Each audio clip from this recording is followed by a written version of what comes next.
This week on Jewish Grit, we're going to be sitting down with Tzivia Cohen, CEO of 14 Minds, a marketing strategist who built her own business from the ground up. Tzivia shares the grit behind her business, what it took to grow, and all of the challenges that she had to overcome as she built her marketing agency. A powerful story of her courage and her growth. You do not want to miss this. Listen this week on Jewish Grit.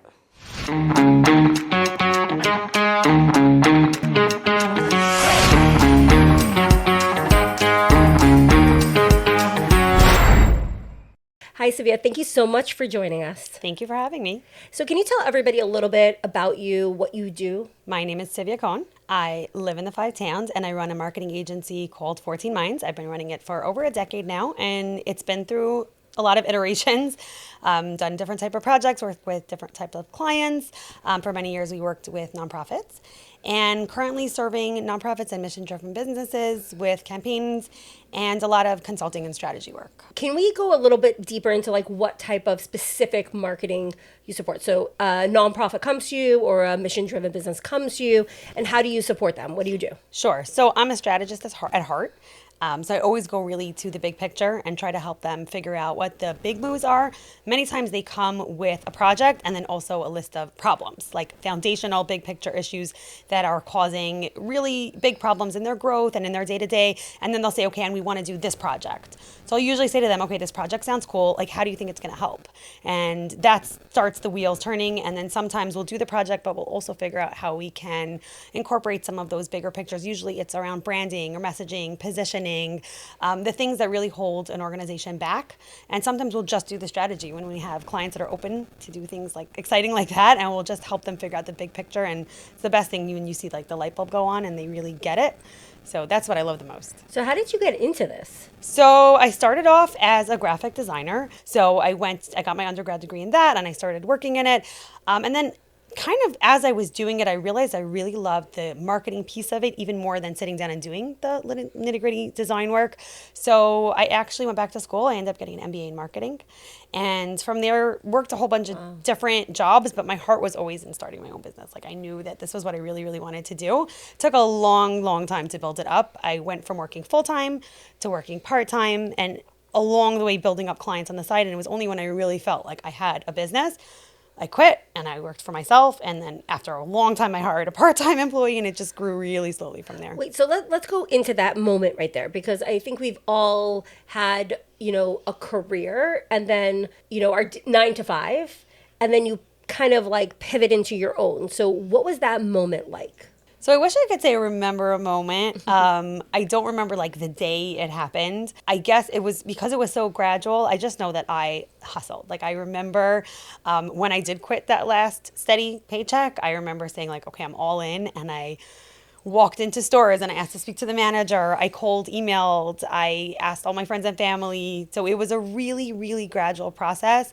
And I think it even took me a while to be able to say, like, I have a business. Like, I have an actual business versus like, oh, I'm a freelancer. I have a hobby or whatever it is.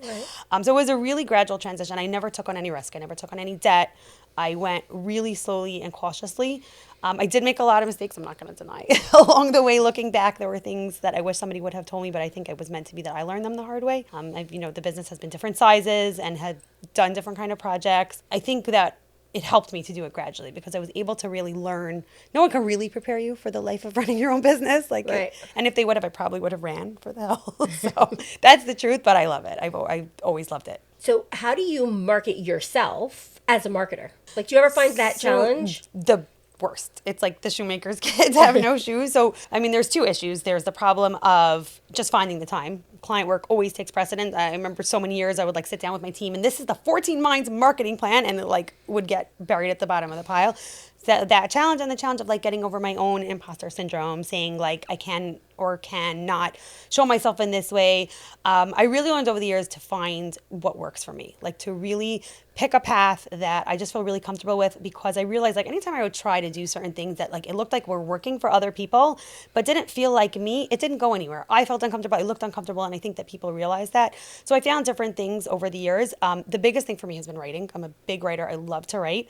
So I've written emails and articles and newsletters. I posted so much on LinkedIn, which was a huge piece for me early on. It really built up a network, and I had people on LinkedIn who just read my content and referred me. And I was shocked because I would get a call from someone who would say, oh, so-and-so from LinkedIn sent me to you. And I'm like, I've never met this person in my life. Wow. And they really felt like they knew me because I was showing up there regularly and I was just being me. How do you deal with the duality of privacy? Like, not only with your clients, which are, you have confidentiality agreements with your clients, right? But you might have like learned something really good by like an interaction or by, a strategy or something like that, right? You want to show like, look, they came to me with this problem and I was able to solve it, but you can't really do that because of confidentiality.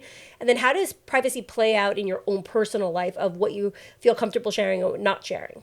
So with both sides of the question, I have always erred on the side of caution. Like if something inside of me is saying it could backfire, even if it's like a 1% chance, I'll just stay away from it. With client work, I've usually found you can change enough details that you still get the main point across that you want to get and no one will recognize themselves. So I've definitely done that over the years, just kept it vague or just say a client versus like the specific. Even when I didn't think the client would mind, sometimes I felt like it would be a little exploitive for me to like go plaster what I did when they paid me to do that, like it was their work.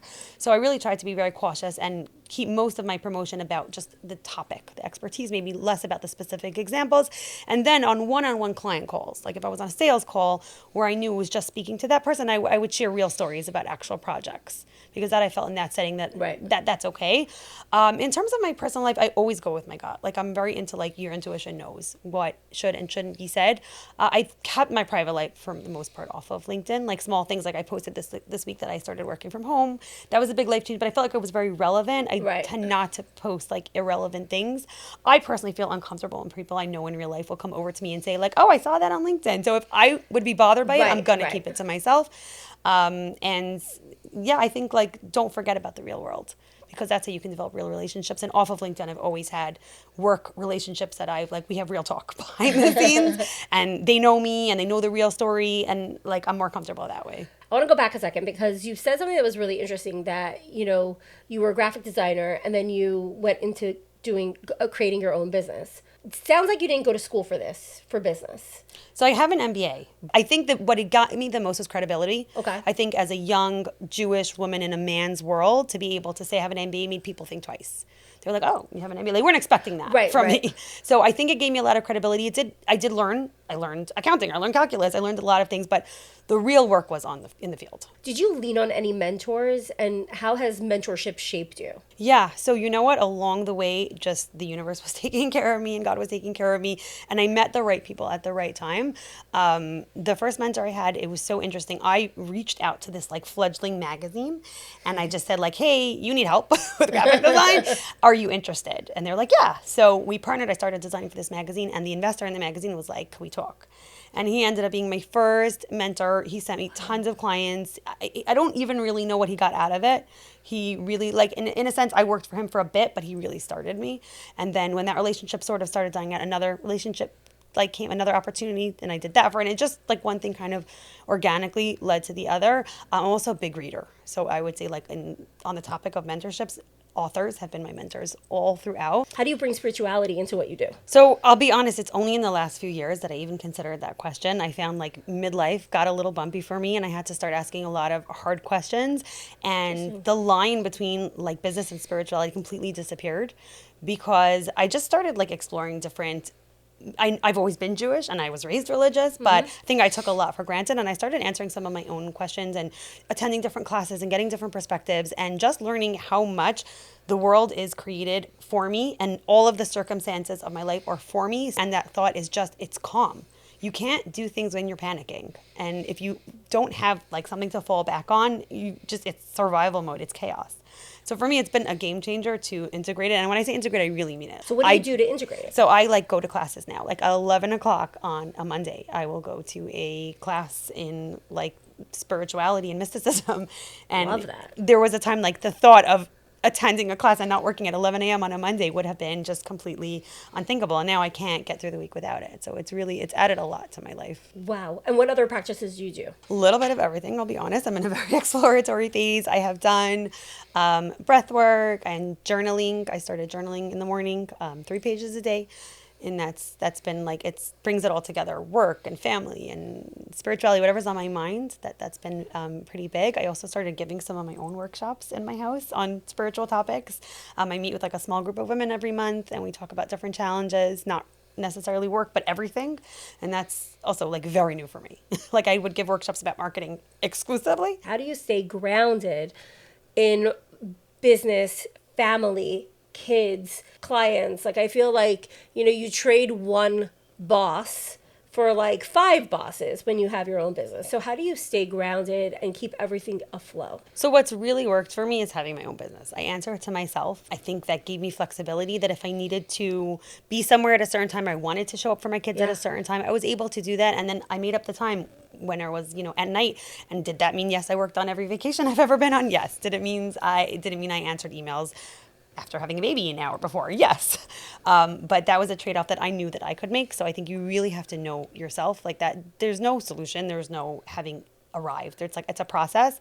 But if you know yourself, you know your capacity. I have friends who run businesses that do things like I could never, and they can push themselves. I know my limits. I know when I need to get to bed at night. Yeah. I know what my kids need from me, and I will make sure that everything gets prioritized. Like, if my kid needs to be taken for breakfast one morning and the client meeting has to get pushed off, it will happen. Right. And there's always a trade-off. You can't have it all. But I think if you're even asking the question, you have to rethink it. Like, that's not the right question. The question is like, what do you want? What are your values? What's important to you? So that's what I tried to go by. And my kids are a bit older now. It has gone significantly easier. I will say running a business with babies will really push you to your limits. What happens when you have those goals, you have those ideas, and you're on the right path, and then all of a sudden a boulder comes and knocks you down, right? So where does your grit come from? And can you talk about maybe some of the challenges that you face in growing your business, how you got over them? I made quite a few mistakes. I think one of the mistakes was what I now call like shiny object syndrome. Like someone would come with like this really cool project, and I like to be involved. I like to try new things, and I would get excited, and then I would look back and be like, that was not a good business move. Mm-hmm. The biggest thing I did wrong was try to grow too fast. I realized in hindsight, like, I don't know how I let the ball drop, but things were going amazing. And I'm like, let's double it. And the revenue was flying in. And at the end of the year, I looked at my numbers and I was like, wow. So the hardest day in my business was January of 2024, I believe. And I fired half my staff. And I called my husband sobbing. And I'm getting emotional now. And I said, I just let them all go. And I felt like the world's biggest failure. And it took me a really long time to build myself back up. My confidence was shot. I am a failure. What was I thinking? How did I let it get to this point? And I rebuilt. I did a lot of work on myself and on redefining my definition of success. I realized what the team looked like when it was that big. I didn't love it. And it was a difficult environment. And now we're really, really small. I scaled back even further. I do mostly consulting and strategic work. So I need very few team members. And the team members I have that are like literally my sisters.